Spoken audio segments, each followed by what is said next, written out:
اب دو گناہ ہیں، دونوں بڑے ہیں، ایک ہے زنا اور ایک ہے لواطت۔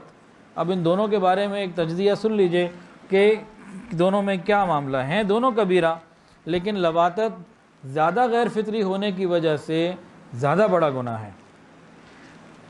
زنا مرد عورت مل کے کرتے ہیں، اور یہ دو مرد آپس میں مل کے کرتے ہیں یا دو عورتیں مل کے کرتی ہیں۔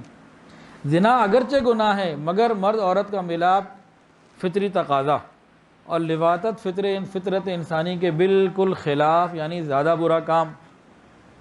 زانی اپنا مادہ تولید ایسی جگہ ڈالتا ہے جو رحم کے ڈالنے کی جگہ ہوتی ہے، اس جگہ کی جو نسل انسانی کو آگے بڑھنے کا ذریعہ بنتی ہے، وہ جگہ ہے باقاعدہ، لیکن یہ عمل کرنے والا اپنے مادے کو ایسی جگہ ڈالتا ہے جہاں اس بیچ کا کوئی فائدہ ہے ہی نہیں۔ قرآن حدیث پاک میں زانی کے لیے ایک دفعہ لعنت ہے، حدیث پاک میں زانی کے لیے ایک دفعہ لعنت ہے، اور اس عمل کے لیے جو عمل قوم لوط کرنے والے لوگ ہیں 3 دفعہ لعنت ہے۔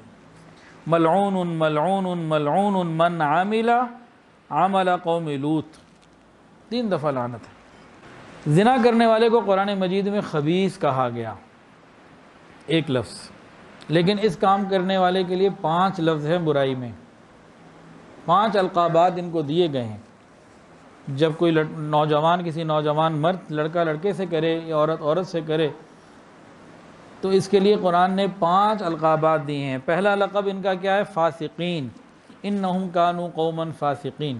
زانی کے لیے صرف ایک تھا خبیث جو قرآن میں تھا۔ دوسرا مسرفون، بل انتم قوم مسرفون۔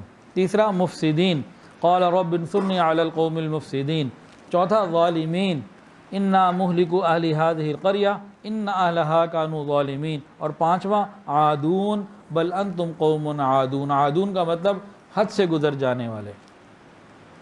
اور نمبر 7 ذرا دل کے کانوں سے سنیے گا، زانی کے لیے سنسار کرنے کی سزا کو پروردگار نے فرمایا کہ میرے بندو تم یہ کام انجام دو، اور قوم لوط کو اللہ رب العزت نے خود سنسار کیا، یہ کام بندوں کے ذمہ نہیں لگایا۔ یہ اس بات کی علامت ہے کہ اللہ تعالیٰ اس سے اور زیادہ ناراض ہوتے ہیں۔ تو لواطت زنا کی نسبت زیادہ قبیح اور برا فعل ہے۔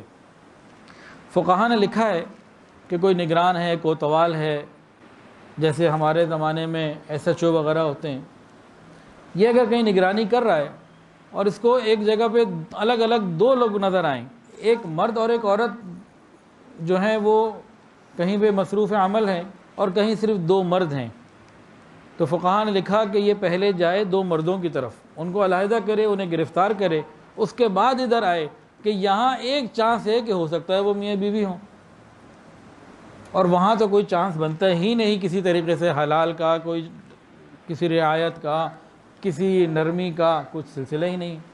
دین اسلام نے اس چیز کو انتہائی بری نظر سے دیکھا ہے۔ حدیث کے اندر آتا ہے اللہ تعالیٰ ایسے مرد کی طرف دیکھیں گے ہی نہیں جو کسی مرد کے ساتھ اس کام کو کرے، یہ عورت کے پاس تو آئے لیکن غلط راستے سے آئے، دبر سے آئے۔ اور حدیث سنیے، فرمایا جب تم کسی کو دیکھو کہ وہ عمل قوم لوط کر رہا ہے، حدیث کے اندر آیا جب تم کسی کو قوم لوط کا عمل کرتے ہوئے دیکھو تو دونوں کو قتل کر دو، فاعل اور مفعول دونوں کو قتل کر دو۔ قرآن مجید کے اندر بھی سزا بتائی گئی کہ ان کو شدید ترین اذیت دی جائے، اور حدیث میں نبی علیہ السلام نے فرمایا مجھے بہت خوف ہے کہ میری قوم حضرت لوط علیہ السلام کے اس عمل میں کہیں مبتلا نہ ہو جائے، اور آپ کا وہ خوف ہم اپنی آنکھوں سے دیکھ رہے ہیں کہ آج کیا کچھ ہمارے معاشرے میں ہو رہا ہے۔ تو حدیث میں تو آتا ہے ان دونوں کو قتل کر دو۔ حدیث پاک کی بنا پر، قرآن کی آیات کی بنا کے اوپر فقہائے کرام نے اس بات پہ تو اتفاق کیا ہے کہ ایسے بندوں کو قتل کر دیا جائے، دونوں کو، کرنے کروانے والوں کو دونوں کو قتل کر دیا جائے، لیکن قتل کیسے کیا جائے اس کے طریقہ کار میں اختلاف ہے۔ امام اعظم امام ابو حنیفہ رحمۃ اللہ علیہ اور بعض اکابر یہ فرماتے ہیں کہ ان کو یا تو جلا دیا جائے، یا ہاتھی کے پاؤں کے نیچے ڈال دیا جائے، یا پہاڑ سے نیچے گرا دیا جائے۔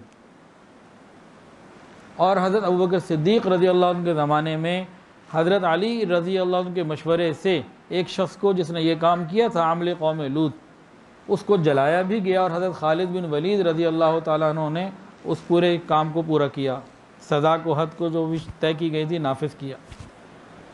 تو بعض تو یہ کہتے ہیں، اور بعض یہ کہتے ہیں کہ بھئی ان کو نہ پہاڑ سے گراؤ، نہ ہاتھی کے پاؤں کے نیچے دباؤ، نہ ان کو جلاؤ، بلکہ سنسار کر دو، جو زانی کی سزا ہے وہ دے دو۔ اتنا فرق ضرور ہے کہ ایسے دینی ہے کہ ویسے دینی ہے سزا، لیکن کہتے دونوں ہیں کہ ہاں جب حدیث میں آ گیا تو پھر ان کو قتل کر دو۔